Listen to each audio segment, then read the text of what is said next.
Imagine stepping into your own hotel, once a symbol of your family's legacy, only to find it plagued by rampant mismanagement, shady policies, and a staff on the brink of rebellion. That's exactly what happens to Mark Donahue when he arrives undercover, disguised in worn-out clothes and armed with nothing but determination. From the very first moment, he uncovers shocking injustices. Guests refuse service for questionable reasons, housekeeping struggles that go ignored, and a maintenance team working in the shadows without proper support. As Mark digs deeper, tension mounts, secrets unravel, and the fate of the entire establishment hinges on his every move. Will he triumph against the corrupt forces strangling his inheritance, or lose everything he's worked for? Stay tuned for every twist and turn, and if you're as hooked as we are, don't forget to like and subscribe to our channel for more thrilling stories. Mark Donahue still remembered the moment he strode into the lobby of his own hotel and locked eyes with Robert, the general manager, knowing full well what he was about to do. This confrontation, which would become the climax of the entire ordeal, began without fanfare. The hum of air conditioners, the distant sound of rolling suitcases, and the half-hearted greetings from a few staff members who barely glanced up at any arriving customer. Mark had decided, some might say impulsively, that today was the day he would reveal his true identity as the CEO of the fledgling but ambitious Donahue Hospitality Group. By this point, he had already spent 24 hours undercover, masquerading as an unassuming local just looking for a room and a job. To say his discoveries had been alarming would be a gross understatement. The string of complaints he had received over the past few months, rude service, booking fiascos, and whispers of neglect, were no longer just bullet points on a corporate report. They had become vivid realities: a dismissive front desk worker who sneered at anyone who seemed local, a housekeeping team so overburdened they could barely keep up with the endless corridor of rooms, and a maintenance department ignored by front desk staff who didn't bother to relay customer concerns. He had seen enough, and it was time to act. Standing before Robert, he let the tension rise. The manager's posture was stiff, his arms folded as if defiance could somehow protect him from the news Mark was about to deliver. Employees gathered at the periphery of the lobby, curiosity pulling them closer. They recognized Mark from the day before, when he'd come in wearing battered jeans and a faded hoodie, refused a room outright for no reason beyond a so-called strict policy about locals. To them, Mark was just another nobody looking for cheap lodging. They had no idea that he was the son who had inherited the entire hotel chain 5 years ago, expanding it from a small group of 4 properties to 10 spread-out locations. They also had no clue that he'd just exposed the rotten core of how this particular branch was being managed. Mark cut to the chase, his voice calm but brimming with anger. "Robert," he said, "I'm Mark Donahue. I'm the owner of this hotel, and as of right now, you're done here." The manager's expression froze in disbelief, and the hush in the lobby became a palpable force. People glanced at one another with wide eyes, the sense that something monumental was unfolding right in front of them. Robert sputtered out half-formed excuses, each one a limp effort to distance himself from the problems Mark had uncovered: staff abuse, local guests turned away with no justification, a broken chain of command in which housekeeping and maintenance staff might as well have been invisible. No one had ever challenged Robert so directly. In this moment, the core of the story's conflict was laid bare: an inept manager who had allowed the hotel's culture to devolve into chaos, and a hidden CEO determined to root out these toxic policies. Mark's decision to fire Robert on the spot set off shockwaves that the employees felt instantly. Conversations halted, eyes flicked back and forth, and hearts pounded with that mix of fear and excitement that only accompanies dramatic change. For weeks, Mark had wondered if the rumblings of discontent were just exaggerated tales. Now he understood they barely scratched the surface. He could practically feel the relief emanating from some of the staff, particularly a young front desk worker named Lindsay, who had repeatedly questioned the fairness of refusing rooms to local patrons. And in that pivotal moment, which would mark the climax of this entire messy affair, Mark Donahue delivered the first blow in a battle to reclaim not just this single hotel, but the culture of the entire organization he had inherited. The events leading up to that explosive confrontation stretched back a day earlier, when Mark first walked through the polished glass doors under the guise of an ordinary visitor. He'd swapped out his tailored suits for a threadbare hoodie and scuffed sneakers. He let his normally neat hair go a bit shaggy and wore glasses he didn't need, all to ensure no one would suspect him of being anyone important. The plan was simple. He would discover the unvarnished truth of how guests were treated in one of the chain's newer acquisitions, an asset that had belonged to another company before Mark's father purchased it. Mark wanted to see if the rumors of neglect and mismanagement had any merit. In all honesty, he expected to find a few problems, maybe some undertrained staff or mild sloppiness. What he found was far worse. The problems showed themselves the second he approached the front desk. Tony, a young clerk, did not even bother to offer a polite greeting. In fact, Tony leaned on the desk, typing lazily on a computer, refusing to make eye contact. When Mark asked if any rooms were available, Tony glanced at him and responded in a bored tone, "Sorry, can't help you." It felt like a brush-off, nothing more. Pressing further, Mark asked if the hotel was completely booked, but Tony simply clarified, "No, it's just we have a strict policy. We don't rent to locals." Stunned, Mark asked for an explanation, only to receive a dismissive shrug. This was the first vivid sign that something was deeply amiss. Here he was, ready to pay and fully prepared to be a normal patron, yet turned away based solely on his address. As the CEO, Mark's gut churned with anger and disappointment. But Tony was only part of the problem. Enter Robert, the general manager, a man who exuded a certain hollow professionalism. The moment Robert caught wind of Mark's conversation with Tony, he stepped in and delivered the same policy in a stony voice. "We've had problems with locals using rooms for illegal activities," he said with zero nuance, acting as though Mark's mere presence confirmed some suspicion. When Mark tried to reason with him, suggesting that the policy was discriminatory and unfair, Robert wouldn't budge. "It's just business," he intoned, arms crossed, as though that phrase justified any ethical lapse.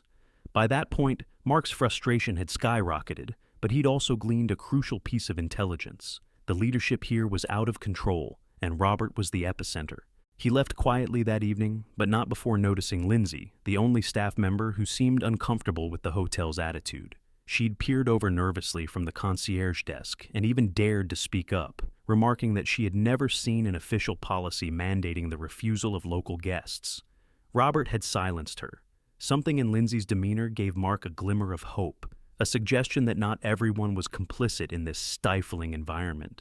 She looked uneasy, but also conscientious, as though she wanted to do the right thing, but felt powerless to effect change. Rather than walk away in anger, Mark decided to double down on his subterfuge. He booked a room at a competing hotel nearby under the same false identity, planning to stay for a few days. If the rot were truly as extensive as it seemed, he needed to observe it from the inside. And so, the very next day he returned. But this time, instead of trying to secure a room as a paying guest, he claimed he was searching for employment. If no one recognized him, it would grant him the perfect vantage point to see what was really happening behind the scenes. When Mark arrived on day 2, the morning rush had already come and gone, leaving the lobby a strangely subdued space. Muted music played through overhead speakers, and a few travelers lingered around, waiting for rides or scanning their phones. Tony was nowhere to be seen at the front desk. Instead, Harriet, another desk agent, stood behind the counter, her eyes already glazed with the dullness of routine. Mark asked her about job openings, stating that he had experience with front desk duties. Harriet barely looked up, mumbling that he'd have to fill out an online application. Her disinterest was as palpable as Tony's rudeness had been the day before, though expressed in a quieter form. Before Harriet could dismiss him altogether, Lindsay appeared. She recognized Mark from the previous evening, yet her cautious tone suggested she wasn't sure what to make of him. He explained that he couldn't easily access a computer and asked if there was any way he could speak to a manager about openings. Lindsay, with a kind of subdued optimism, offered to help. She led him down a narrow hallway to a modest office where Omar, the assistant manager, was hunched over a desk piled high with paperwork. Omar asked Mark a few perfunctory questions about his background, then offered him a position on the spot, evidently too overwhelmed to conduct a thorough interview or check references. This breezy dismissal of standard hiring protocols spoke volumes. Mark wondered, as he accepted the on-the-spot position, how the rest of the employees felt about the rampant chaos. He soon got his answer. Lindsay introduced him around, showing him how to handle the reservation system and phone lines. She spoke in hushed tones, confessing that staff turnover had been brutal. "Nobody wants to stay," she said, pushing a stray hair out of her eyes. "We hire people, and they quit after a week. Management doesn't listen to suggestions, and Robert's only interested in his monthly numbers." Lindsay gave Mark a meaningful look, as if inviting him to understand that people who tried to make real improvements were quickly sidelined or outright dismissed. Soon, Mark got a first-hand taste of the day-to-day mismanagement. A disgruntled guest stomped to the front desk, complaining about a broken air conditioner in his room, only to be met by Tony, who had reappeared after his break. Tony insisted that maintenance wasn't available, shaking his head like a teacher scolding a stubborn child. The guest grew increasingly agitated, demanding a fix or a room change. Lindsay stood nearby, wincing. Mark glanced at her, and she whispered, "Maintenance is literally here. Tony just doesn't bother reaching out." Within moments, Robert emerged, wearing a facade of pleasantness, but making no real effort to remedy the situation. He delivered a perfunctory apology, explained the hotel was fully booked, and suggested the guest take it up with corporate if he wanted to press the matter. Mark's anger simmered at a low boil. The idea that the manager would rather deflect blame than address a solvable problem made every alarm bell in his head ring. Later, Mark ventured through the back corridors. He checked in on housekeeping, where he found an overworked crew headed by a woman named Ava, whom he later discovered had left soon after from sheer exhaustion, and Harriet's older counterpart, an off-shift front desk associate rubbing her temples in the break room. He approached Don, the maintenance man in his 50s who was knee-deep in repairs that no one bothered to tell him about until they ballooned into guest crises. Don's wrinkled face flashed a resigned look. "I fix things," Don said plainly, "but it's never enough. We're understaffed, we don't get respect, and management never wants to pay for proper parts or timely repair schedules." The deeper Mark dug, the more he realized that the issues here weren't just about a single flawed policy against local customers. The real core problem was a complete lack of leadership. Robert ruled by fear, or worse, by apathy. Omar, the assistant manager, seemed drowned by the day-to-day headaches and lacked either the authority or the will to challenge Robert's style. Tony's dismissive attitude toward guests was a symptom of a much larger sickness in which employees felt no sense of accountability or pride. Housekeepers were rushing from room to room, worried about meeting arbitrary quotas rather than ensuring comfort and cleanliness. Even Harriet, worn out and short on patience, was the reflection of someone who had once tried but eventually gave up when she saw how thankless the environment was. Mark retreated to a nearby coffee shop late that afternoon, scribbling notes in a small notebook and mulling over what he had witnessed. He felt disheartened, but also galvanized. As the CEO, he had grown increasingly distant from the day-to-day realities of his operations, trusting in a chain of regional managers who assured him everything was running smoothly. Sure, he had noticed a spike in complaint letters and a drop in overall customer satisfaction metrics, but spreadsheets and carefully curated data never painted the full picture. Now he had the unvarnished truth, and it was almost worse than he had feared. He decided the time for half measures was over. That very morning, he told himself he would spend a few more days undercover, collecting more information, but seeing Robert's callousness and Tony's casual dismissal of a valid guest concern pushed him into immediate action. The final straw was when Lindsay confided that Robert had been turning away locals for months, effectively telling anyone who didn't arrive with out-of-state plates or a distant address to look elsewhere. "We get so many calls from people who just need a place to stay for a night or two," Lindsay had said. "But Robert has a script. He cites policy, even though none of us have ever seen it in writing." Mark's mind replayed the moment from the previous evening when Robert had effectively told him to go someplace else, ignoring the fact that he, Mark Donahue, was fully prepared to pay the same rate as any traveler passing through. That was a giant red flag about how the staff perceived their guests, and how management was willing to treat them. In a hospitality business, the guest is meant to be central, yet in this warped environment, the guest was often seen as a nuisance. Only Lindsay and a few others seemed to remember the core mission of what a hotel should be. By the time Mark finished his coffee, he knew exactly what to do. He would confront Robert head-on. No more illusions. He would fire him in front of the entire staff if it came to that. In the process, he would make it absolutely clear that change was coming, whether they liked it or not. He made some calls to his executive assistant, instructing her to prepare immediate transition plans for new management. If he was going to turn this property around, he needed to plant a leadership seed that cared about accountability and decency. That decision led him back to the hotel lobby, where the stunned staff witnessed the defining moment, Mark revealing himself as the owner and dismissing Robert on the spot. The shock that rippled through the room could have powered a city block. Tony, who had been scrolling on his phone behind the desk, nearly dropped the device. Harriet froze mid-sentence while attempting to check in a guest. Lindsay, for her part, looked at Mark with an expression that was half relief, half disbelief. In those seconds, the entire dynamic of the hotel shifted. Mark could sense every set of eyes on him, from the bellhop in the corner to Don, who stood in the hallway, tool belt slung around his waist, quietly witnessing a moment he must have fantasized about for months. Robert tried to stammer out a defense. "Mr. Donahue, if you'll just let me explain." But Mark wouldn't hear it. He simply repeated, "You're fired," in a measured tone that left no room for negotiation. Then he turned to address the staff. "Anyone else who has been complicit in turning guests away without a valid reason or ignoring basic customer requests had better figure out right now if they can do better. Otherwise, you can leave too."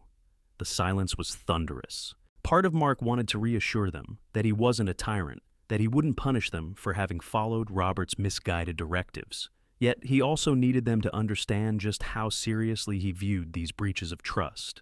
This was a hospitality business, not a private club for out-of-towners. The notion of refusing locals was an affront to everything Mark believed about open doors and community engagement. The tension lifted only when Mark finally took a breath and added, "I'm not here to yell. I'm here to change things. This hotel can be a lot better than it is." He pointed directly at Lindsay. "Starting today, I want Lindsay to step up as assistant manager." A collective murmur ran through the crowd. Lindsay's mouth fell open and she shook her head in disbelief. "Me? But Omar is—" she began, glancing at Omar, who lingered at the edge of the gathering. Omar looked relieved rather than insulted. He had seemed more like a caretaker than a leader anyway, someone who was simply holding up a sagging foundation without the passion to rebuild it. So Mark clarified, "Omar, we'll still need you in a supervisory capacity, but Lindsay has shown genuine concern for our guests. That's the kind of leadership I need." If the moment felt like a climax, it was because all the underlying drama and tension had abruptly burst into the open. Don nodded approvingly from the sidelines, muttering, "About time." Harriet exhaled slowly, relief mingling with hesitation. Tony stood there looking as though he'd just awakened from a dream, grappling with the idea that the nobody he'd disregarded was actually the owner of the entire chain. As for Robert, he silently began collecting his things, red-faced and trembling with a mix of humiliation and anger. No one stepped forward to defend him. What Mark needed to do next was clear. He had to repair the broken culture. Firing Robert was just the first salvo in a much larger campaign. The staff meeting that followed was short but pointed. He outlined immediate policy changes, including the formal abolition of the so-called no locals rule, though he discovered no official documentation of that policy had ever existed. He promised to address the understaffing and the neglected housekeeping and maintenance issues. Then, with that resolved, he retreated to an office that had once been Robert's domain, ready to roll up his sleeves and initiate the real work. Transforming the hotel wasn't as simple as removing one corrupt figurehead. Mark knew that. The very next morning, he arrived early to greet the first shift. The air in the lobby was thick with a mixture of curiosity and guarded optimism. Harriet, looking more alert than usual, handed Mark a short stack of complaints that had come in over the previous day. Many of them were typical, requests for extra towels or notes about slow Wi-Fi, but a few signaled deeper discontent. One guest mentioned a rude front desk interaction and threatened a scathing online review. Another mentioned that housekeeping took too long to clean the rooms, hinting at possible understaffing or inefficient scheduling. Mark promised Harriet he would personally follow up on each concern, an assurance that left her blinking in surprise. He called a morning huddle in the break room, inviting staff from all departments: housekeeping, maintenance, front desk, and kitchen. Some employees shuffled in awkwardly, likely unsure if these new meetings were going to be any different from Robert's old monologues, which typically ended with, "Just figure it out." Mark began by reiterating that the no locals policy was gone for good. He didn't stop there. "If you see something that needs fixing," he said, Bring it to me or Lindsay right away. That includes not just broken fixtures, but broken processes. We can't improve if we're all afraid to speak up." There were a few cautious nods around the room. Lindsay stood to one side, flipping a pen nervously in her hand, but also smiling every so often, as if she couldn't quite believe she'd been elevated to management. The suggestions started trickling in. Housekeeping staff mentioned that they didn't have enough supplies to handle the volume of rooms. Harriet said that earlier openings on the front desk often saw only one person scheduled, despite the fact that multiple flights arrived at the nearby airport in the early morning hours. Don raised the maintenance issue. He didn't have an efficient way to receive urgent tasks, as guest requests too often sat in a queue on a computer that no one bothered to check regularly. Mark wrote everything down, not delegating blindly, but attempting to understand the root causes. He even had Lindsay draft a sign-up sheet for employees who wished to have a one-on-one meeting with him later in the week. He wanted to hear not just about professional issues, but any personal obstacles that might be affecting their work. Throughout the day, Mark moved around the property, shadowing Harriet at the front desk, then accompanying Lindsay to a meeting with local vendors who supplied linens and toiletries. "We've been shorted on our last 2 deliveries," Lindsay explained, pointing to an invoice. Mark immediately phoned the vendor to clarify the situation, ensuring that the next shipment would fully meet the hotel's needs. The vendor seemed contrite, suggesting perhaps they'd taken advantage of Robert's inattentiveness. "We'll rectify it right away, Mr. Donahue," the vendor promised. It was one small victory in a broader campaign to reclaim the integrity of the hotel's operations. By late afternoon, Tony stopped Mark as he passed the front desk, stuttering an apology about how he'd handled the local guest situation. Mark, though still upset, recognized that some employees were products of the culture Robert had cultivated. He offered Tony a chance to shape up. "Give guests the respect they deserve, and you'll stay," he said. "If that's too hard, then find somewhere else to work." The younger man nodded, seemingly humbled. Still, Mark knew talk was cheap. He needed to see real change in how Tony and others interacted with customers, especially those who appeared to be locals. Over the next several days, the hotel hummed with an air of cautious rejuvenation. Lindsay stepped into her new role with remarkable competence, coordinating with Harriet to create more efficient scheduling at the front desk. She made sure someone was always on duty to greet early morning arrivals, and she instituted a simple shift handoff checklist that each staff member had to fill out before leaving, ensuring that critical tasks didn't slip through the cracks. The housekeeping team saw a small but meaningful reprieve when Mark authorized the immediate hiring of 2 additional part-time employees. Although it cost more in payroll, the improvement in morale was almost instant. Rooms were cleaned more thoroughly, guests noticed the difference, and a few positive comments found their way into the hotel's feedback forms. Don, too, found himself with fewer unaddressed work orders. Lindsay put in place a front desk procedure to notify maintenance staff by phone the moment a guest complaint about a broken fixture or appliance came in. No longer did Don have to discover problems by chance, or after a guest had already escalated it to a crisis. As a result, small issues got fixed promptly, preventing them from snowballing into major headaches. Mark, for his part, remained a visible presence. He knew from experience that temporary improvements could easily revert to old habits if top leadership wasn't consistent. He held short daily check-ins with Lindsay, Harriet, and Omar to track progress on new policies. He also joined housekeeping for a quick inspection of a random set of rooms, praising them for thoroughness when it was earned and offering constructive feedback when necessary. Each time, employees seemed surprised, yet heartened, to see him on the ground floor rather than tucked away in an executive suite or absent altogether. Throughout these initiatives, Mark never lost sight of why he had come here in the first place. He had felt the need to reconnect with the operational heart of his business, which had ballooned to 10 locations since he took over from his father. Those expansions had come with more revenue, but also more layers of bureaucracy, and apparently, more opportunities for negligence and power trips. By forcing himself to go undercover, albeit briefly, he'd realized that the buck stopped with him. If there was a disconnect between policy and practice, it was ultimately his responsibility. One afternoon, while grabbing a quick lunch in the newly energized break room, Mark overheard Harriet comforting a new housekeeper who was concerned about her workload. "Don't worry," Harriet told her. "We actually have some new hires, and Mr. Donahue is making sure we get enough time to do each room properly." Mark caught Harriet's eye and offered a smile, warmed by the subtle transformation taking place. Harriet's earlier cynicism had softened. She even greeted Mark with something approaching friendliness now. Meanwhile, Tony's approach to guests had improved. At least, Mark noticed him engaging in polite conversation rather than rushing people away from the counter. One elderly couple, apparently from a nearby suburb, had booked a room for a weekend getaway, and Tony checked them in with no fuss about being local. The relief on their faces reminded Mark that the simplest gestures, genuine warmth, and a willingness to help, could make a monumental difference in whether guests felt welcome or alienated. Yet even as things improved, Mark recognized there were still deep-seated concerns that a makeover couldn't fix overnight. One glaring issue was compensation. During his one-on-one talks with employees, he discovered that many of them, from the housekeeping staff to night shift front desk associates, felt undervalued, not just because of poor management, but because wages had stayed stagnant for far too long. Most of them juggled multiple jobs or relied on overtime to scrape by. Even Lindsay, who now served as assistant manager, confided that her salary was barely enough to keep up with rising living costs.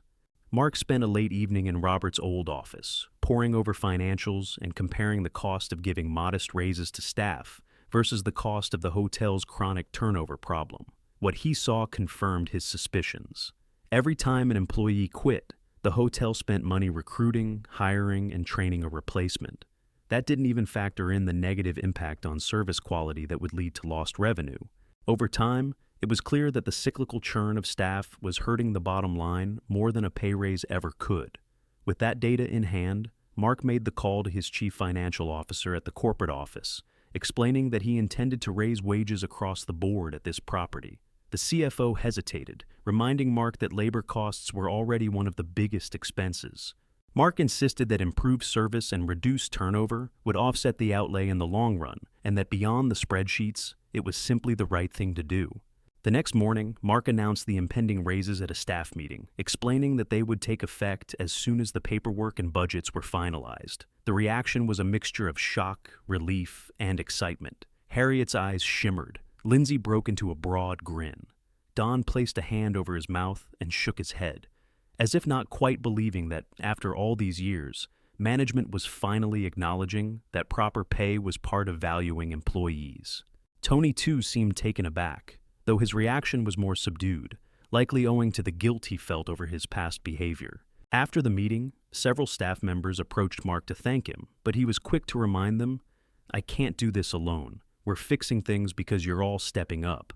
Keep that attitude, and this hotel can become a prime example of what real hospitality looks like." The ripple effect of this pledge was tangible. Grumblings about extended shifts or understocked supplies subsided, replaced by genuine discussions on how to coordinate breaks more efficiently or share duties fairly.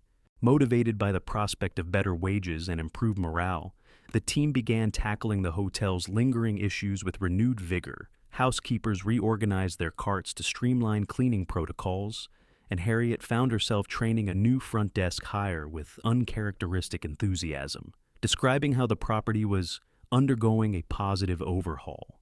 Maintenance requests dropped, not because fewer things broke, but because Don was able to address issues faster, preventing them from snowballing.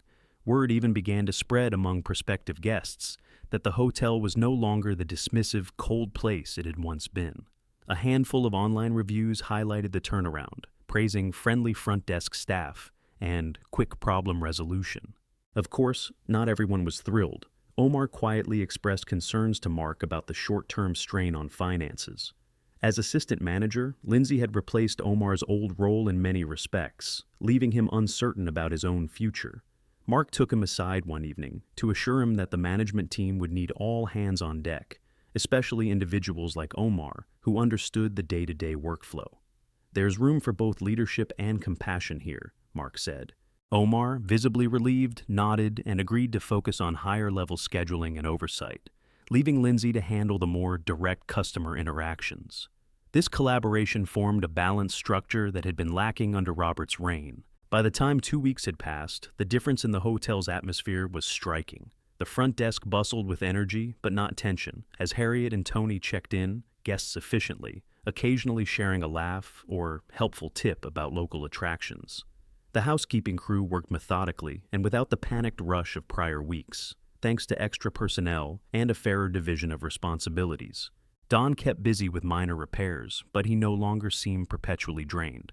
With more reliable communication from the desk, he was preventing small issues from exploding into big ones. Lindsay flourished in her assistant manager role, proving adept not only at scheduling, but also at diffusing minor conflicts among staff. She started a monthly idea board where anyone could pin suggestions or concerns, a simple concept that nonetheless encouraged collaboration and transparency. During one particularly hectic Saturday, the lobby saw a surge of new arrivals, some local, some from out of state, and some from other countries altogether. Nobody was turned away on flimsy grounds. Instead, Tony and Harriet navigated the swarm of check-ins with surprising composure. At one point, Mark, who had been lingering near the front desk to observe, stepped in to greet a family who looked a bit lost. The father explained he had driven several hours from just 2 towns over for his daughter's soccer tournament. A smile crossed Mark's face. "You're more than welcome here," he said, pointedly referencing the old no locals fiasco. Tony nodded in agreement, seamlessly handing over room keys, along with a brochure for local dining spots. The father gave them both a grateful nod, and the daughter beamed with excitement about having a chance to swim in the hotel's indoor pool between her games. Near the elevators, Harriet struck up a conversation with a business traveler who mentioned how easy the check-in process was compared to his last visit under the old regime. "I'm so glad to hear that," Harriet replied. "We've made some big changes, and we appreciate your patience." Such small interactions, repeated dozens of times throughout the day, revealed the genuinely improved spirit of service. Mark still had challenges to tackle. For one, the upcoming financial reports would reflect an initial dip in profit margins due to wage increases and extra hires. He braced himself for critical questions from the chain's board members, and especially from certain regional managers who might not be fully on board with his approach. But he believed wholeheartedly that investing in people was the key to sustainable success, rather than chasing short-term margins at the cost of the company's reputation. In addition, he had to look ahead at the other properties under his umbrella, wondering if similar problems might lurk there. For now, though, the focus remained on making this particular hotel a model for how Donahue Hospitality Group should be run, ethically, efficiently, and with genuine care for guests and staff. On what felt like a celebratory note, Mark decided to hold an informal employee appreciation gathering in the lounge area that Saturday evening. He ordered pizzas and non-alcoholic drinks, inviting everyone to come by after their shifts for a quick bite and some camaraderie. Some employees laughed at first, calling it a high school pizza party, but they showed up nonetheless, lured by the promise of free food and curiosity. As the group assembled, housekeepers, front desk associates, maintenance staff, a few newly hired extras, Mark offered a quick toast. "Thank you for stepping up, for being open to change, and for making this hotel a place our guests can genuinely enjoy." Lindsay raised her own plastic cup and echoed his sentiments, praising the renewed team spirit. The applause, though casual, carried a note of authentic gratitude. Standing on the periphery, Don balanced a paper plate piled with pizza, while Harriet chatted amiably with one of the new hires. Tony talked about picking up a second language to better assist international guests, a far cry from the surly clerk who once turned people away. Omar cracked a rare grin as he and Lindsay discussed scheduling for the next big event coming to town, a technology conference that promised a wave of bookings. Mark surveyed the scene, recalling the chaos and hostility he'd encountered just 2 weeks earlier. If that had been the low point, locals turned away, staff demoralized, the general manager incompetent, then this gathering represented the start of a new chapter. He stepped aside for a moment, phone in hand, and took a snapshot of the group, pizza boxes, plastic cups, and bright smiles included. This, he thought, was the image he wanted to remember, a hotel staff willing to learn and unify after a period of neglect. The climb ahead was still steep in many ways, but they'd taken the crucial first steps together. And in the back of his mind, Mark vowed never to lose touch with the real, lived experiences of both his employees and his guests again. If there was a single lesson gleaned from this entire ordeal, it was that leadership isn't about suits and corporate memos. It's about understanding the essence of service and doing what is necessary, even if that means going undercover to see the truth for yourself, and sparking the kind of climax that shakes a broken system to its core.